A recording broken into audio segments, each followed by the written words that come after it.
राधे राधे। कार्तिक मास का पवित्र महीना चल रहा है फ्रेंड्स।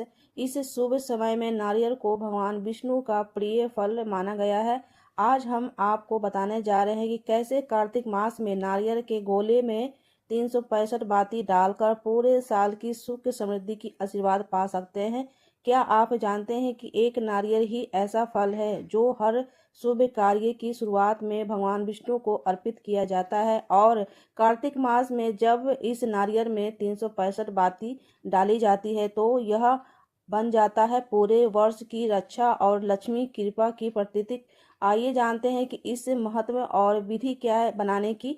हर पूजा में नारियल का स्थान सबसे ऊंचा माना गया है क्योंकि नारियल भगवान को संपूर्ण का प्रतीक माना जाता है। आज हम कार्तिक मास की इस पावन परंपरा के बारे में जानेंगे। नारियल के गोले में 365 बाती डालेंगे, रहस्य में और फायदे क्या है, चलिए बनाकर दिखाते हैं कि क्या क्या चीज़ें आप बना सकते हैं। तो सबसे पहले मैंने यहाँ मौली लिया है। मौली के अंदर इसमें 7 सूत्र होते हैं, बहुत पतले पतले एकदम होते हैं। इसमें देख लीजिएगा बारीकी से। तो हमारे इस मौली में जो है 7 धागे इसमें बने हुए हैं। तो 7 धागे के हिसाब से जो है 365 कैसे बनाना है तो एक काउंटिंग कर लीजिएगा, हिसाब जोड़ लीजिएगा। इसी से हम बनाएंगे मौली की बाती बनाएंगे। तो आप चाहे तो कच्चा सूत भी ले सकते हैं, जो कि सफ़ेद वाली एक धागा आती है, उससे भी बना सकते हैं। नहीं तो कॉटन वाले मौली लेना इस तरह के। तो हमारे इस मौली में 7 सूत्र बने हुए हैं। किसी किसी में 4 सूत्र रहते हैं, किसी किसी में 7 9 भी सूत्र रहते हैं। तो ये मोटे वाले मौली है, इसमें 7 सूत्र बने हुए हैं। तो उसी हिसाब से हम इसे काउंटिंग कर लेंगे। तो आपको 7 बार लेना है। उस तरह से 255 500 इस तरह से आपके हो जाएंगे। और अलग से आप जितना भी घटेगा इसमें जोड़ लीजिएगा। उसके बाद ये 365 बाती बन जाएगी। कार्तिक मास में नारियल के गोले के अंदर 365 बाती बनाने का एक बहुत ही शुभ और धार्मिक परंपरा मानी जाती है। तो इस साल जो है ना, आप नारियल के गोले के अंदर में तीली के तेल भर सकते हैं, सरसों के नहीं भरनी है, घी भर सकते हैं। तो मैं वीडियो के लास्ट में बताऊंगी कि इसमें वीडियो के अंत तक बने रहिएगा। वीडियो पसंद आए तो लाइक शेयर सब्सक्राइब जरूर कीजिएगा। पूरी वीडियो देखिएगा ताकि संपूर्ण जानकारी आपको इस वीडियो में मिले। और नारियल के गोले में हम कौन सा तीली का तेल भरे, सरसों का तेल भरे, घी भरे, कैसे बाती बनाए, संपूर्ण जानकारी इस वीडियो में आपको मिल जाएगी। कार्तिक के महीने में नारियल के गोले के अंदर 365 बाती बनाकर बहुत ही सुख समृद्धि देने वाला होता है। अगर आप पूरे साल पूजा नहीं की है, कोई भी बाती नहीं जलाए हैं, मंदिर नहीं गए हैं, कोई ऐसे धार्मिक स्थान पर आप दीप दान नहीं किए हैं, तो ये कार्य करने से, दीप दान करने से आपके पूरे साल की फल देने वाली होती है। अगर वीडियो पसंद आए तो अपने दोस्तों में, अपने रिश्तेदारों में, अपने फैमिली में ये वीडियो को शेयर जरूर कीजिएगा। वीडियो को अंत तक देखिएगा। अगर वीडियो पसंद आए तो लाइक शेयर सब्सक्राइब जरूर कीजिएगा। चलिए आगे भी दिखाते हैं कि हम कैसे विधि विधान से हम पूजा करेंगे। ये नारियल के गोले के साथ हम बाती बनाएंगे तो बहुत ही पूजा विधि कर कर ही जो है ये नारियल के दीपक तैयार की जाती है। और वीडियो को पूरा देखिएगा, कुछ भी छूटना नहीं चाहिए, वीडियो को स्किप बिल्कुल मत कीजिएगा। अगर मौली से बना रहे हैं तो कुछ मौली में 4 धागे रहते हैं, कुछ मौली में 5 धागे रहते हैं। हमारे मौली सूत्र में 7 धागे बने हुए हैं, तो उस हिसाब से हम इसका काउंटिंग कर लेंगे। तो 7 धागे जो है इस तरह से हम 7 बार अगर लपेटते हैं तो आपका ये काउंटिंग करने के बाद हो जाएगा 255 500 इतना हो जाएगा। उसके बाद जितना भी घटेगा हम अलग से इसमें जोड़ लेंगे। उस हिसाब से काउंटिंग से हमको बनाना है 365 बाती। तो 365 बाती 7 मैंने गोले लिए हैं। तो गोले के अंदर हम 365 बाती हम इसको बनाकर हम लपेट लेंगे। लपेटने के बाद थोड़ा सा हम इसमें गांठ दे देंगे ताकि खोले ना। तो इस तरह से 4 मेरे बन गए हैं। और यहाँ देखिए सब में हम रखकर आपको दिखा रहे हैं कि इस तरह से आपको शेप दे देना है। इसमें गांठ बांधेंगे ताकि ये खोले ना जब जलाए तो। कार्तिक मास में नारियल के गोले के 365 बाती बनाने का महत्व क्या होता है। यह संपूर्ण वर्षों के 365 दिन के सुख शांति आरोग्य और समृद्धि की कामना हेतु किया जाता है। माना जाता है कि जिस प्रकार से नारियल भगवान की प्रिय है, उसी प्रकार से यह पूजा पूरे वर्ष के लिए सौभाग्य और सुरक्षा कवच बन जाता है। ये गोले भगवान विष्णु की लक्ष्मी नारायण का संप्रतीत होती है। अवश्य सामग्री के हिसाब से एक साबुत नारियल, जैसे मैंने यहाँ पर साबुत नारियल लेना है, आपको बीच से कट लगाकर इसमें मौली के धागे या तो कच्चे सूत इसमें जो है आप लपेट कर 365 बाती बनाकर हम इस तरह से सजा लेंगे। और इसको हम पूजा विधिवत से पूजा कर कर हम इसको विधिवत तरीके से हम पूजा करेंगे। उसके बाद 365 बाती आपके जलाने के बहुत ही ये संपूर्ण तैयार हो जाएंगे। और इस तरह 365 बाती इस तरह से आपको बना लेनी है और नारियल के गोले के अंदर रख देनी है। तो तैयार हो जाती है आपका संपूर्ण नारियल के गोले के अंदर दीप और ये नारियल के गोले थोड़े से बड़े लेना है ताकि इसमें घी खूब सारा हम भरें, ताकि कम से कम 4 से 5 घंटा जल्दी चाहिए, इतना इसमें घी और तेल भरेंगे। नारियल के गोले के अंदर मैंने बाती तैयार करके रख लिए। अब जान लेते हैं कि इसके अंदर कौन सा तेल हम भरें, घी भरे या तीली का तेल भरे। अगर आप समर्थ हैं, आपको महंगी नहीं लग रही है, बहुत सारे लोग जो घी नहीं भर पाते, उसके जगह पर आप तीली के तेल ले सकते हैं, सरसों के तेल नहीं लेनी है, क्योंकि ये पूर्णिमा तिथि पर आप जलाने जा रहे हैं। पूरे साल की ये दीपक तैयार की जाती है। अगर आपको समर्थ नहीं है, घी नहीं जला सकते हैं, क्योंकि घी बहुत महंगी है और हर कोई जो है घी नहीं जला सकता है, तो इसकी जगह पर तीली के तेल आप भर सकते हैं। तीली का तेल भी घी की तरह ही शुभ होता है और तीली के तेल भी भर सकते हैं घी, क्योंकि बहुत ही महंगे हैं, बहुत सारे लोग नहीं ले पाते हैं, तो इसकी जगह पर आप तीली के तेल भरेंगे। सबसे पहले हम यहाँ पर एक प्लेट लेंगे, ताकि इसमें हम पूजन करेंगे। बहुत ही विधिवत तरीके से पूजन कर कर ये पूर्णिमा तिथि 365 बाती तैयार की जाती है। तो सबसे पहले मैं यहाँ बनाऊंगी स्वास्तिक। तो आपको स्वास्तिक बनाने की भी बहुत सारे विधि होते हैं। कोई कोई लोग जो है सीधा लाइन खींच लेते हैं, सीधा लाइन नहीं खींचना है, ये 4 आपको लाइन खींचना है। जैसे मैं यहाँ स्वास्तिक बना रही हूँ, तो बहुत सारे लोगों को स्वास्तिक भी नहीं बनाने आती है। स्वास्तिक बनाने की भी सही विधि होनी चाहिए, जाननी चाहिए कि स्वास्तिक कैसे बनाना है। तो इस तरह से हम 4 लाइन खींच लेंगे और ये डायरेक्ट लाइन नहीं खींचना है, जैसे मैं यहाँ इधर से इधर खींच रही हूँ और ऊपर से लेकर नीचे खींच रही हूँ, तो सीधा लाइन नहीं खींचना है। और 4 लाइन खींचने के बाद हम स्वास्तिक के रूप दे देंगे। इस तरह से स्वास्तिक बनाना सबसे शुभ माना जाता है।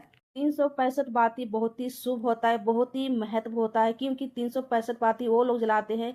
ऐसे तो सभी लोग जला सकते हैं, जो डेली पूजा करते हैं, डेली दीपदान करते हैं, वो सारे भी जला सकते हैं।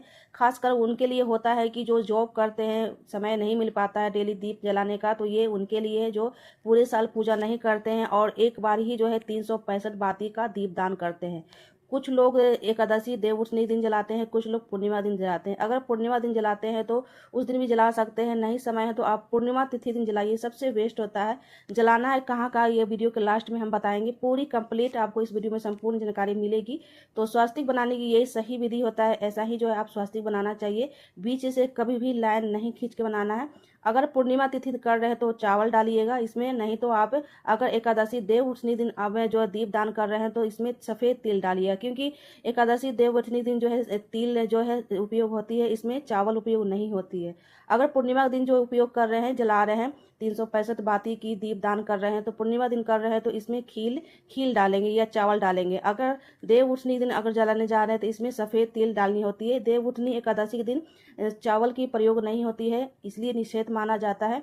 अगर नारियल के इस जगह पर गोले नहीं है तो मिट्टी के दीपक में भी आप दीपदान कर सकते हैं। इससे थोड़ी सी बड़ी दीप लीजिएगा, क्योंकि उसमें खूब सारा घी और तेल भरा जाता है। कम से कम 5 से 6 घंटा जरूर जलना चाहिए, इतना घी दीपक में भरनी चाहिए। तो इस तरह से हम तैयार कर लेंगे।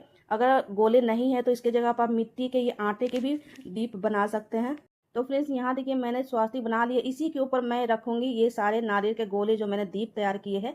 अगर देव उठनी एकादशी के दिन आप जला रहे हैं तो सफ़ेद तिल डालिएगा, पूर्णिमा तिथि में जलाएंगे तो खील डालेंगे। खील थोड़ा थोड़ा 4-5 दाना डाल देंगे सभी में। डालने के बाद एक एक सिक्का डाल देंगे। सिक्का डालना बहुत ही शुभ होता है। खील बतासे भी डालेंगे। पूर्णिमा तिथि के दिन जला रहे हैं तो खील बतासे डालिएगा। और इसमें भरेंगे हम तीली के तेल भर सकते हैं, दोनों ऑप्शन मैंने बताया है। सरसों का तेल नहीं भरना है, क्योंकि बहुत ही ये बड़ा ही दीपदान होता है, ये बहुत ही साल का सबसे बड़ा दीपदान होता है, इसलिए हम इसमें घी या तो तीली के तेल भरें। अगर समर्थ नहीं है घी भरने का, क्योंकि घी बहुत महंगी है, इसके जगह पर तीली के तेल भरेंगे। दोनों ऑप्शन ही बताया है, तो आप देख लीजिएगा कौन सा तेल भरेंगे। इसमें घी अगर भरेंगे तो सबसे ज़्यादा उत्तम होगा और इसका सबसे विशेष महत्व भी होता है। तो मैंने इसके अंदर डाल दिया, क्योंकि मैं इसे पूर्णिमा तिथि के दिन जलाऊंगी, इसलिए मैं इसमें हम खील डालें। अगर हम देव उठनी एकादशी के दिन जलाएंगे तो इसमें सफ़ेद तिल डालेंगे, एक एक सिक्का डाल देना है। मैं यहाँ करके बताऊंगी, जलाऊंगी नहीं, क्योंकि अभी मुझे नहीं जलाना है। सारा मैं विधि बता रही हूँ और इस तरह से आपको जलाना है। अगर आप पूर्णिमा दिन जलाएंगे तो उसमें आप दोबारा से मैं बताती हूँ, उसमें खील डालिएगा। एकादशी देव उठनी जलाइएगा तो आप इसमें सफ़ेद तिल या काला तिल डालिएगा। उसके बाद हम पूजन करेंगे। विधिवत पूजन की जाती है, आरती करके बताऊंगी कि इस तरह से आरती की जाती है। धूप घी से कपूर से आरती करेंगे। पूजा बहुत ही विधिवत से पूजा करके ये दीप दान, ये दीप जो तैयार की जाती है। अगर पुष्प है तो इसके ऊपर हम पुष्प गिरा देंगे, पुष्प चढ़ा देंगे। इस तरह से बहुत ही विधिवत तरीके से पूजा करके ये दीप दान की जाती है, क्योंकि ये दीप दान ना बहुत ही साल का बड़ा दीप दान होता है। अब इस पर हम पुष्प चढ़ाने के बाद इस पर हम लगाएंगे हल्दी और कुमकुम। तो हल्दी कुमकुम के तिलक लगाएंगे। जैसे माता रानी के दीप अखंड जो तैयार करते हैं वैसे ही जो है, क्योंकि ये माता लक्ष्मी की दीप तैयार कर रहे हैं और ये सौभाग्यवती होता है जो ये दीप दान करता है, उसके घर में कभी भी अन्न धन सुख की समृद्धि की कमी नहीं होती है। दीप दान करने से हमारे रोग भी दूर होते हैं, आरोग्य लंबी उम्र भी बढ़ती है ये दीप दान करने से। तो इसको अच्छे से सजाते हैं, जैसे माता लक्ष्मी को पसंद है हल्दी और कुमकुम से सजाएंगे, तिलक लगाएंगे, पुष्प मैंने चढ़ा दिया है और गंगा जल भी ले लेंगे इस तरह से आचमन करने के लिए। तो मैंने यहाँ कुमकुम लगा दिया। अब बारी आती है मैं हल्दी लगाने की। हल्दी नहीं है तो आप, क्योंकि हल्दी माता लक्ष्मी की रूप होती है इसलिए हल्दी कुमकुम जरूर इसमें हम सजाएंगे। बहुत अच्छे तरीके से इनको बहुत अच्छे से सजा लेंगे ताकि हमारे दीप प्रॉपर विधि से जो है तैयार हो जाती है। कहते हैं कि दीप जितना ही सुंदर होता है उतना ही माता लक्ष्मी पसंद होती है, इसलिए दीप को सजाना बहुत ही अच्छा माना जाता है। तो यहाँ मैंने हल्दी लगा दिया है और कुमकुम लगा दिया है। इस तरीके से मेरे दीप, नारियल के दीपक, ये अखंड जो भी कहें, ये तैयार हो गया है। पूरे साल वर्षा देने वाली, दीप दान करने वाले, बहुत ही बड़ा दीप दान होता है, बहुत ही महत्व होता है, बहुत ही भव्य होता है। उसके बाद तिलक लगाने के बाद हम 3 बार आँच लेंगे। तो आँच लेंगे उसके बाद ही हम इसमें घी या तेल भरेंगे। तो मैं सारी विधि कर कर दिखाऊंगी आपको। जिस दिन जलाना है उस दिन इसमें तिली के तेल भरेंगे या तो घी भरेंगे, ये अपना ऑप्शन देख लीजिएगा। अगर घी भर सकते हैं तो भर सकते हैं, नहीं तो तिली के तेल भर सकते हैं। तो यहाँ पर मैंने नारियल के गोले को पूजन मैंने कर ली है, नारियल के गोले के दीपक मैंने तैयार कर ली। अब जान लेते हैं कि कहाँ कहाँ आपको रखनी है, किस जगह पर रखनी है। सबसे पहले अपने मंदिर में रखेंगे। मंदिर में अगर ठाकुर जी है, श्री कृष्ण जी का विग्रह या फोटो है उनके सामने रखेंगे, या शिव जी का शिवलिंग है उनके पास, सबसे पहले मंदिर के अंदर रखेंगे। एक मंदिर के अंदर रखेंगे। अगर आप मंदिर जाते हैं तो शिवालय रखिएगा, शिवालय भी एक रखिएगा। अगर शिवालय नहीं है तो आप राम जी के या तो ठाकुर जी के, हनुमान जी के मंदिर भी जाकर रख सकते हैं। तीसरा हम रखेंगे एक पीपल के वृक्ष के पास रखेंगे। पीपल के मंदिर के पास ही वृक्ष मिल जाती है, तो मंदिर में जाइएगा तो शिवालय जाइएगा तो वहाँ पर पीपल के वृक्ष मिलते हैं, वहाँ पर एक दीप रख देगा, हो जाएगा तीसरा हो जाएगा। तो चौथा में हम रखेंगे, अगर बरगद के वृक्ष है तो वहाँ पर भी रख सकते हैं। अगर गंगा जी या समुद्र, कोई नदी तालाब है, वहाँ पर एक रख सकते हैं। अब हो जाता है पाँचवा आप असमी जी के पेड़ के पास रख सकते हैं, केले पौधे के पास रखते हैं, बेल वृक्ष है वहाँ पर रख सकते हैं, नीम वृक्ष है वहाँ रख सकते हैं। तो इस तरह से 5 जगह अलग अलग जगहों पर रखी जाती है। और ये अगर ये सारी चीज़ भी नहीं कर पाते हैं तो आप अपने घर के अंदर समी वृक्ष है उसके पास रख सकते हैं, तुलसी पौधा के पास रख सकते हैं, केले के वृक्ष है उसके पास रख सकते हैं, बेल के वृक्ष हर घर में मिल जाती है तो वहाँ पर रख सकते हैं। अपने घर के अंदर भी रख सकते हैं। अगर बाहर नहीं जाना चाहते हैं, मंदिर नहीं है समय जाने का, तो घर के अंदर वृक्ष बहुत सारे रहते हैं, तुलसी पौधा और समी पौधा तो जरूरी रहते हैं। और मंदिर के अंदर अपने जला सकते हैं, अपने दरवाजे के बाहर जला सकते हैं। तो इस तरह से जो है 5 जगह अलग अलग जगह जो है रखी जाती है। घर के बाहर नहीं जा रहे तो घर के अंदर भी अपने आकाश भी दीप दान कर सकते हैं। इस तरह से 5 जगहों पर आप रख सकते हैं। तो ये नारियल के दीप दान बहुत ही महत्व होता है, शुभ होता है और घर में सुख समृद्धि लाने वाला होता है। इस तरह से दीपक जरूर बनाएं। के गोली के दीपक 365 बाती बनाने का विधिवत पूजन कर कर दीप दान करना बहुत ही महत्व होता है। अगर ये संपूर्ण जानकारी आपको अच्छी लगी हो तो अपने फैमिली फ्रेंड में शेयर जरूर कीजिएगा। वीडियो को अभी तक सब्सक्राइब लाइक शेयर नहीं किए तो प्लीज चैनल को सब्सक्राइब कर ले। तब तक मिलते हैं नेक्स्ट वीडियो में। हरे कृष्णा, राधे राधे।